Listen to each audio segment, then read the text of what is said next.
A call came in just as my shift started. A child's panicked voice urgently relaying that something was terribly wrong at her home. I arrived at the modest house on Elm Street, heart pounding, to find it eerily silent. The child's words echoed in my mind as I reached for the door. What awaited me inside instantly made my blood run cold. Entering the house, I noticed the lights flickering, and the air felt heavy and unsettling. The atmosphere was dubious enough to send a shiver down anyone's spine. Before continuing further, I took a moment to let my senses adjust. Flickering lights can sometimes indicate an electrical issue, but this felt different, more sinister. My steps were cautious as I moved deeper into the house, trying to make sense of the unsettling vibe. I called out but received no response, hearing only my footsteps echo. The silence was thick, almost oppressive. There was no television playing, no rustling of papers, just an unnerving quiet. Still, I pressed on, scanning each room down the hallway. With each step, the sense of urgency grew. My voice faltered as I called out again, but there was still no answer. Only the unsettling echo replied. Upstairs, I found the little girl huddled in a corner, clutching a stuffed animal. Her small frame was shaking, and her eyes were wide with fear. She looked up at me, her breath shallow and rapid. I knelt down to her level, trying to appear as non-threatening as possible. "Are you okay?" I asked gently, but she didn't respond verbally, just clutched her stuffed animal tighter, trembling. Her eyes were wide with fear, and she pointed toward her parents' bedroom. I followed her gaze to the slightly ajar door down the hallway. Her tiny hand gripped tighter onto her stuffed animal, a silent plea. Without waiting, I got up and moved toward the room she indicated. The hallway stretched on, feeling longer with each step I took. The anticipation made the moment feel surreal and heavy. As I approached the room, I prepared myself for what lay inside, breaking the silence with an inexplicable thud. My hand hesitated on the doorknob for a split second, taking a deep breath to steady my nerves. The girl's fear was contagious, and each footstep echoed ominously. Finally, with a gentle push, the door creaked open, and the light from the hallway spilled into the dimly lit room. The bedroom door was partially open, revealing a dimly lit interior. Shadows danced in the low light, and I could make out shapes on the bed. My instincts screamed danger, but I had to proceed. Taking a cautious step inside, the stillness of the room hit me instantly. Every creak of the floorboard sounded ear-piercing against the backdrop of silence. My heart pounded as I absorbed the scene before me. Upon entering, I saw two adults, the presumed parents, lying oddly still on the bed. Their unusual stillness was immediately unsettling. I walked closer, noticing details like the disheveled blankets and an odd stillness in the air. No movement, no sounds of breathing. I approached cautiously, reaching for their necks to check for pulses. The room seemed to darken further as the reality of the situation began to settle in. As I checked for signs of life, I couldn't find a pulse on either.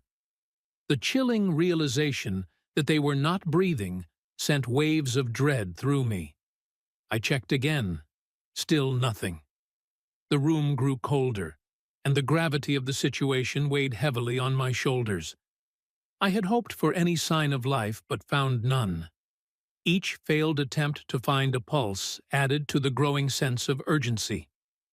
Continuing my search, an overturned bedside lamp and scattered papers caught my eye. The scene was chaotic, yet eerily quiet. Something had definitely gone wrong here. I moved around the room, careful not to disturb the evidence while my mind raced with possibilities.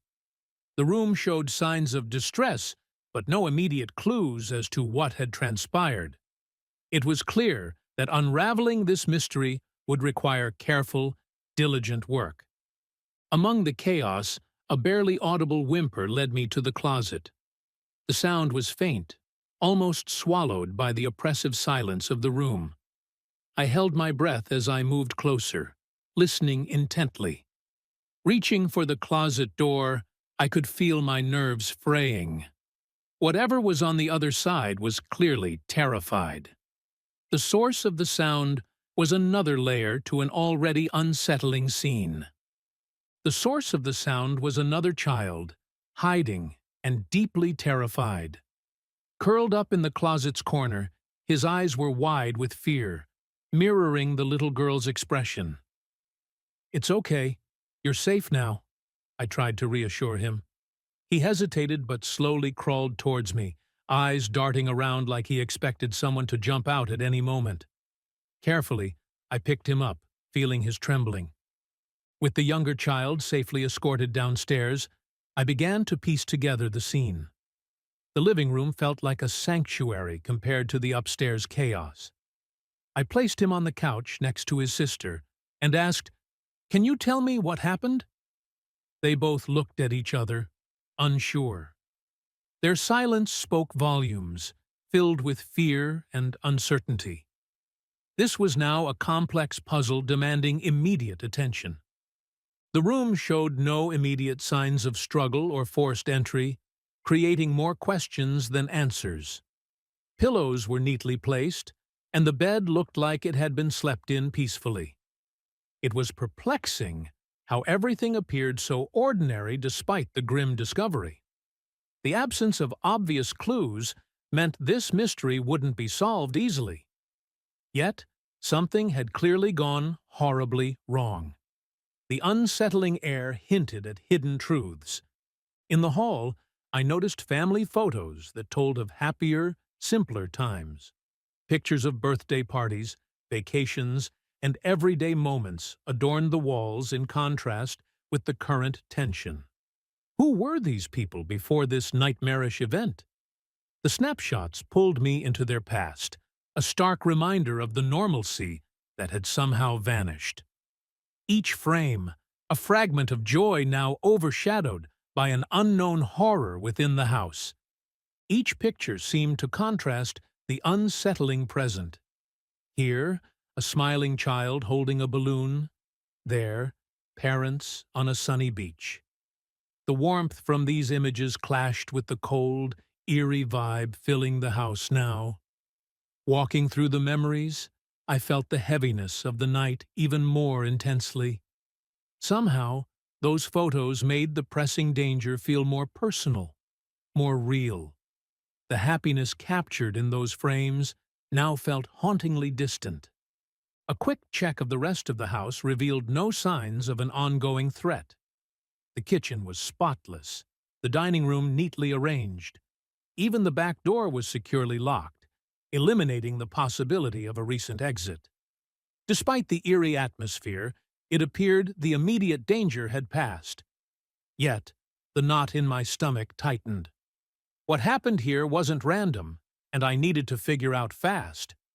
However, the child's repeated muttering of the bad man made my skin crawl. Each time he whispered it, his sister would pull him closer, adding layers to their collective fear. "Who is the bad man?" I asked softly. The little girl glanced nervously around before responding, "He comes at night." Her words, simple yet chilling, hinted at something or someone sinister, deepening the mystery that shrouded the house. As I searched the house further, I found a disconnected phone in the living room, its screen fractured. Someone had clearly tried to use it in haste or frustration. The phone's disconnection added another layer to the growing puzzle. Who smashed it? And why? It seemed like more than an accident. I bagged the phone as evidence, hoping it might later reveal some overlooked clue. The night carried on with unsolved enigmas. It seemed odd, but I couldn't pin down why. Phones don't just break like that unless there's a reason, possibly tied to what the children were so afraid of. Peeking through the window, the backyard appeared undisturbed, the night sky casting long shadows. But something about that broken phone gnawed at me. Although no immediate threat was evident, the tangled web of mysterious clues kept tightening around this house. The living room window was slightly ajar, letting in the night air. A cool draft brushed past my face, raising goosebumps on my skin. It seemed out of place, since the house was otherwise tightly sealed. The open window suggested either a hasty exit or a forced entry. I leaned in closer, peering through the gap, searching for any sign that might explain the oddity of the window being open. A cautious peek outside led me to footprints around the window frame. The prints were distinct, left by muddy shoes that had stepped in and out of the house. Following the tracks, I saw they formed a chaotic pattern, looping around various parts of the yard. It was clear someone had entered or exited through the window recently. The discovery added another piece to the puzzling situation inside. A trail of mud led back inside, suggesting an intruder might have come in this way. The muddy footprints snaked their way across the living room floor, partially fading as they neared the clean areas. I couldn't tell when exactly this had happened, but it was evident that someone had invaded the home. This was not a mere accident. Someone had intentionally sought entry, and I needed to find out why. I radioed for backup, outlining the bizarre findings. Possible intruder. Evidence of forced entry through an open window, I stated, speaking clearly into the radio. The urgency of the situation required additional hands and eyes. Awaiting their arrival, I felt the weight of the responsibility growing heavier. The children's safety was paramount, but so was finding out what had led to the unsettling chaos in this once peaceful home. While waiting for backup, I decided to delve into the parents' private study, hoping to find leads. The room was at the end of a narrow hallway, almost hidden from sight. I turned the knob and stepped inside, my eyes adjusting to the dim light. Bookshelves lined the walls, and a sturdy desk stood in the center of the room. It was both inviting and intimidating at the same time. The room was neat, but eerily organized, with important documents easily accessible. Everything seemed to have its place, from the meticulously arranged books to the color-coded files. This level of order amid chaos raised questions. I started examining the desk, sifting through papers and files. Legal documents, medical records, and various receipts were neatly stacked. There was a hidden story here, but I had to decipher it. Browsing the files, I uncovered some financial records and personal letters. The financial documents ranged from bank statements to loan agreements, offering a glimpse into the family's economic dealings. Among them were letters penned in various handwritings, their contents hinting at past conversations. The financial records told of stability, but the letters suggested underlying tensions and unresolved issues. These new clues might help piece together the larger mystery. One letter stood out. It was half-written and addressed to a lawyer. The unfinished sentences hinted at unresolved disputes and possible legal actions. My fingers traced the paper's edge as I read the hurriedly jotted lines. It spoke of conflicts and grievances, perhaps even threats. The abrupt ending suggested it had been left hastily, interrupted by some event.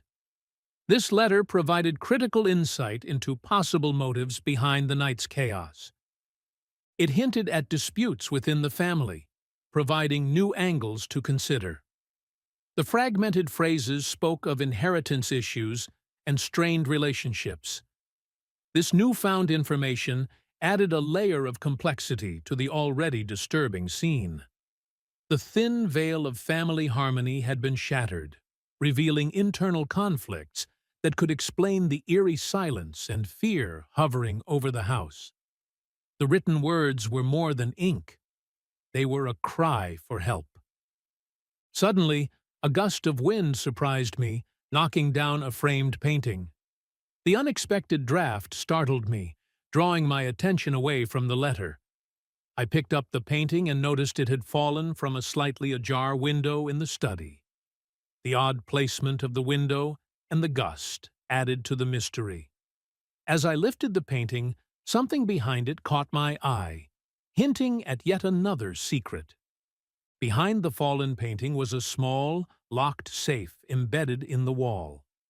The metal door was dulled with dust, but clearly untouched for years. Its placement suggested it was meant to be hidden and forgotten. My curiosity piqued. This could be a storehouse for invaluable clues. I examined the lock, an old-fashioned mechanism, but one that seemed simple enough to breach with the right tools. Its presence was unexpected and raised new questions.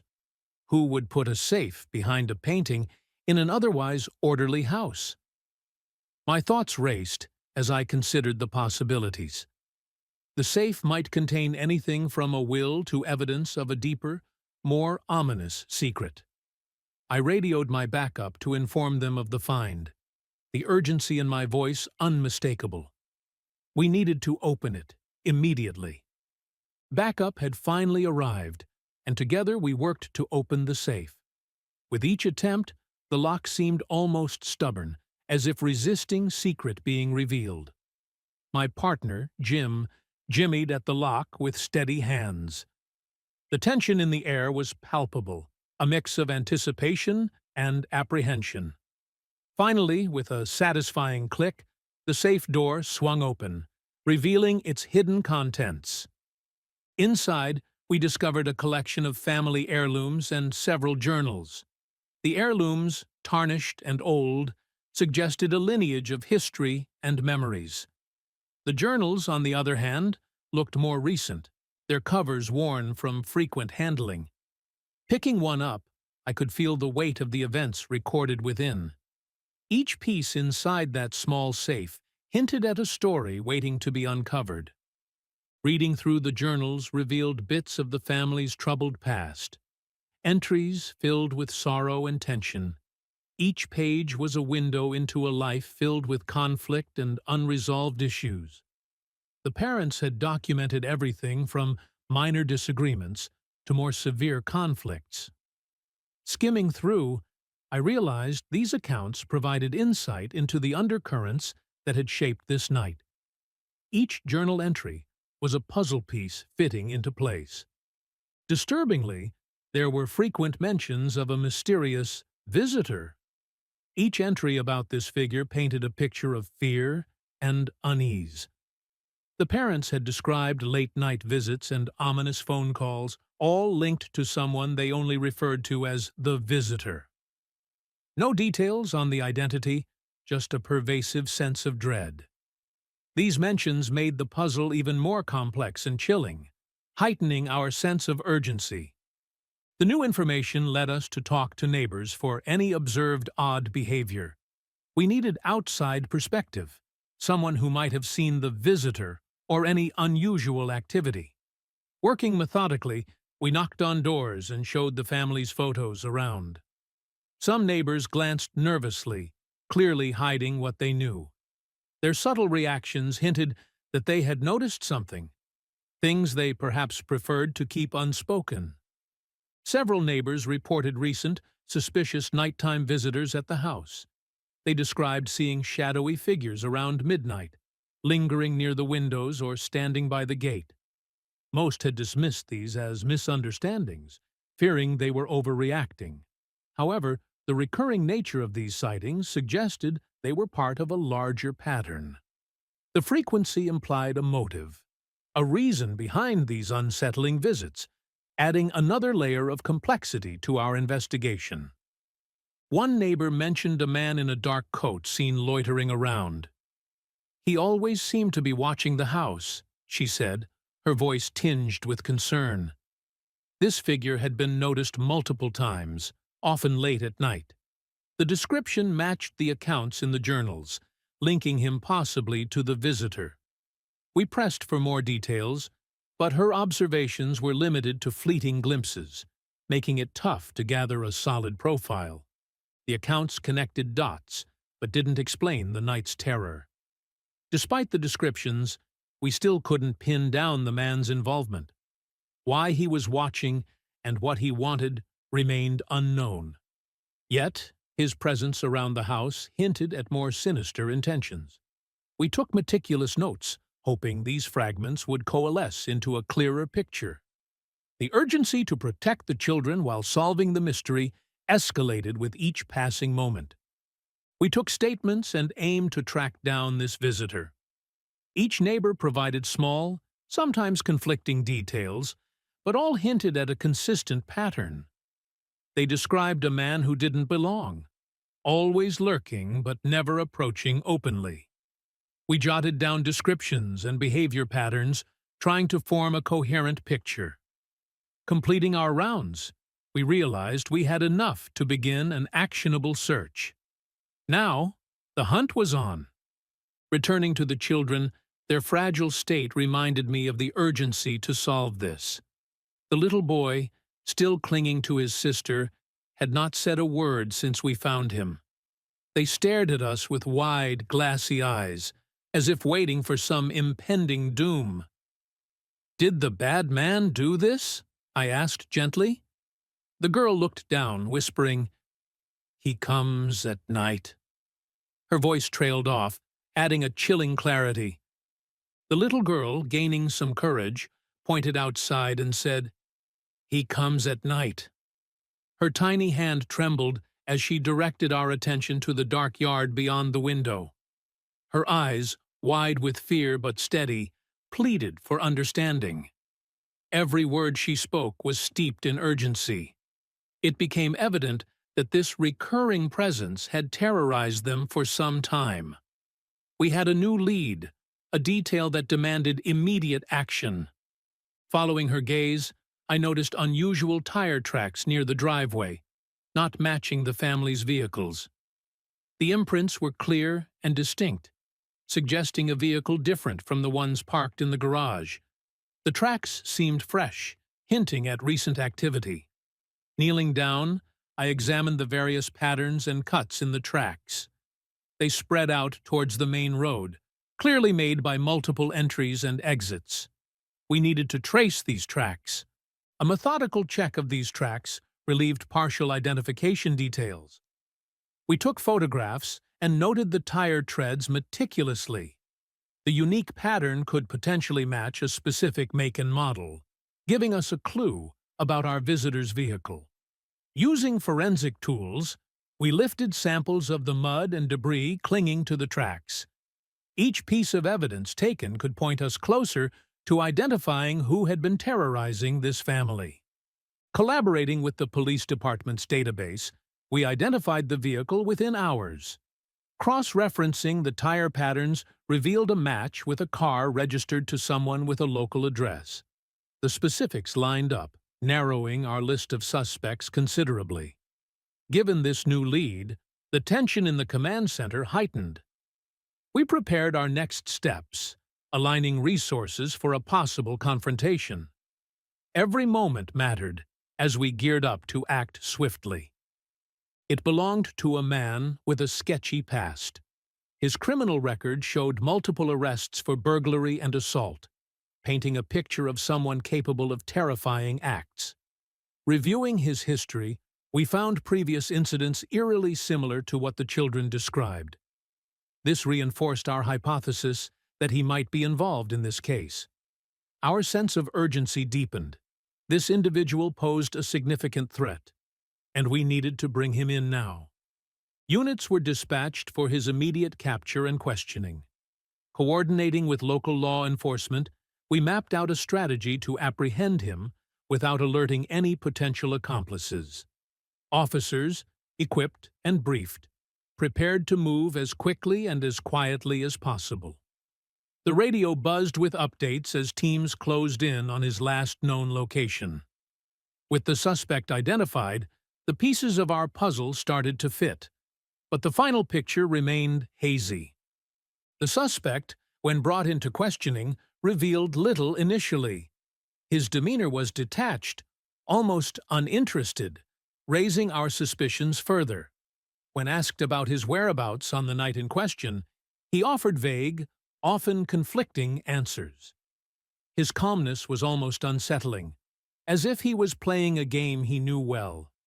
We persisted, alternating between direct questions and psychological tactics. But he remained tight-lipped, giving away just enough to keep us guessing. Strangely calm, he seemed almost anticipating this moment. His composure suggested he had mentally prepared for this confrontation, perhaps expecting it for days, maybe even weeks. We noted his body language, each small twitch or shift indicating layers of hidden truths. He wasn't just a common criminal caught off guard, he was playing a role in a larger, more complex plot. Breaking his facade would be crucial in unraveling the mystery and protecting those children. However, inconsistencies in his story about his evening whereabouts provided critical leverage. Each conflicting detail chipped away at his facade. "You claim you were at home, yet neighbors saw you near the house," one officer pressed. The suspect's confidence wavered slightly, his eyes darting nervously. Every misstep in his tale was a thread we could pull, unraveling the tightly woven yarn of his fabricated story. His calm exterior began to crack. Pressing for information, he finally conceded he knew the family but denied involvement in the night's events. "I've been to their place, yes, but not last night," he muttered. His admission opened a new line of questions. "What's your connection?" an officer demanded. The suspect shifted uncomfortably, realizing that each word he uttered could tighten our grip. Though he insisted on his innocence, his previous proximity to the family now demanded further scrutiny. The breakthrough came when he mentioned doing a task for someone. His voice was barely above a whisper, perhaps hoping we wouldn't catch it. "A task? Who?" I asked, leaning in. He clammed up again, but the slip was enough. We sensed there was a mastermind pulling the strings. His admission suggested he was a pawn, and the real culprit was still out there. This piece added urgency and a new dimension. This hinted at a larger, orchestrated plan. His role was just one part of a more intricate scheme. I exchanged a knowing glance with my colleagues. "Who's behind this?" I pressed, sensing we were close to a revelation. He remained tight-lipped, but his fear was evident. It seemed that fear of his employer rivaled the fear of prison. This new twist demanded that we look deeper into the network orchestrating the night's events. Experts analyzed physical evidence found at the house linking the suspect to the scene, forcing a confession. The footprints, fingerprints, and fibers were undeniable links. When confronted with the concrete evidence, his resistance crumbled. All right, I was there," he conceded, eyes downcast. His tone was now of a man who knew his luck had run out. The involvements were deeper, proving he was entangled in something much grander. The suspect finally admitted to being an accomplice, rather than the mastermind. "I wasn't the one in charge," he insisted. This revelation shifted our focus. "Who's the ringleader?" we demanded. His hesitancy was telling. "You wouldn't believe me even if I told you," he replied. This generated more intrigue in our team. We were chasing shadows, but each revelation inched us closer to the puppet master orchestrating this grim scenario. Officers continued the investigation, determining this subordinate role. The new angle required re-evaluating previous evidence and testimonies. "He's definitely not the brains of the operation," I noted to my partner. We began mapping out potential suspects fitting the mastermind archetype. This step was critical, as finding the true orchestrator meant deciphering motives far deeper than simple burglary. Layer by layer, the criminal network and its inherent hierarchy started to unravel. The children's testimony, combined with forensic evidence, directed us towards another suspect. "The bad man did bad things," the girl had whispered repeatedly. Going back through the interviews and the physical clues, especially the journals and letters, pointed to someone with both the intent and ability to orchestrate such a plot. The emerging profile became sharper. This suspect had deeper ties to the family, making the hunt more personal and urgent. All signs pointed to a deep and personal vendetta against the parents. Reviewing old documents and testimonies, we found hints of long-standing grievances. A neighbor had mentioned a forgotten family dispute. "It's always been a sore spot," one old friend had said. This vendetta provided a plausible motive, turning our investigation towards someone with emotional and financial reasons for such drastic actions. The clues led us toward a familiar but estranged individual. We geared up for the suspect's apprehension. With new leads and evidence aligning, the plan to apprehend was set in motion. Coordination with various units ensured everyone was briefed about the suspect's potential danger. The area was strategically surrounded, minimizing the risks. "This is it," I told my team as we closed in. The children's cracked voices echoed in my mind, driving home the urgency. We were ready to bring this to a close. Uncovering more layers, we discovered a troubling past conflict involving the children's uncle, estranged from the family for years. This revelation added a new depth to our investigation. Old letters and family records painted a picture of deep-rooted animosity. The uncle had multiple run-ins with the family, marked by resentment and unspoken grudges. This dormant tension seemed to be the puzzle's missing piece, driving the night's terrifying events.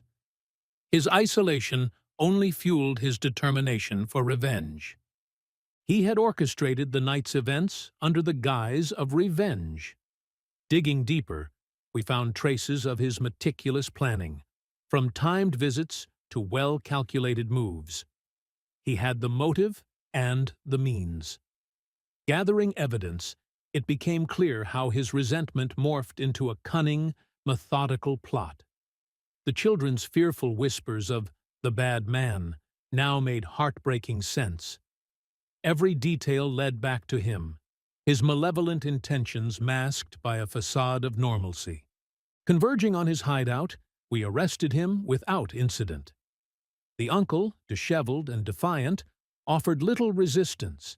His hideout, a cluttered space filled with old newspapers and scribbled notes, revealed the mind of a man obsessed. Handcuffed and led to the waiting patrol car, he carried an air of resignation. "You'll never understand," he muttered, adding to the enigma. Despite his words, the evidence was insurmountable, leading us closer to resolving this haunting case. Inside, crucial evidence linking him to the scenes at the house was found. We uncovered maps, photographs, and detailed plans, all pointing back to the family home. Every piece corroborated the children's stories and our findings. The intensity of his preparations was staggering. Handwritten notes detailing the parents' routines and the children's activities littered the room. Each item underscored his deep involvement and offered invaluable insights into the meticulously planned terror. The chilling motive was revealed to be an unresolved family feud over inheritance. Documents pointed to a significant will left by the grandparents, sparking conflict. The uncle's grievances stemmed from perceived injustices, festering over the years into a calculated vendetta. Financial records exposed his desperation and the extent he felt wronged. This illuminated the motives behind his actions. The inheritance feud had brewed long enough to explode into the tragic events that occurred that night. The family's tragic turn of events slowly started to make sense, bringing a harrowing but crucial closure. The children's safety was finally assured, yet their emotional scars would take longer to heal. The parents' demise was not just a random act of violence, but born out of long-standing animosity. The puzzle pieces now fit collectively, painting a sorrowful picture of how familial discord could spiral into a night of terror. This conclusion felt both somber and restorative. Reviewing the case, the critical role of the children's testimonies highlighted the importance of their courage. Their fearful words and silent bravery provided the key leads that cracked open the case. Each hesitant whisper and frightened glance proved crucial. It was their resilience, even in the face of unimaginable fear, that guided us forward. Recognizing their bravery felt paramount. Without their input, the resolution might have been far more elusive, proving their inner strength. With the mastermind in custody, the community could finally begin to heal. Neighbors who had only whispered about the mysterious visitor came forward, offering solace and support. The collective shock slowly gave way to solidarity as everyone aimed to protect and nurture the children. Community meetings were held, and plans for counseling were set in motion. This tragedy, while heart-wrenching, inspired a united effort to rebuild trust and safety, providing the children a new, supportive environment. Providing support to the children, the town collectively aimed to restore a sense of normalcy. Local organizations and volunteers stepped in, offering their time and resources. The children, once terrified and shell-shocked, began to smile timidly again. School, routine, and play brought fragments of normal life back to them. The strength of the community shone brightly, proving that in the face of darkness, collective kindness and care could pave the way for healing and renewal. The case concluded with the assurance that justice had been served, and the family's memory was respectfully honored. With the main suspects apprehended, the town could take a collective breath, knowing the terror had been quelled. The children's future, though altered, was laced with hope, supported by a community that had come together in their darkest hour.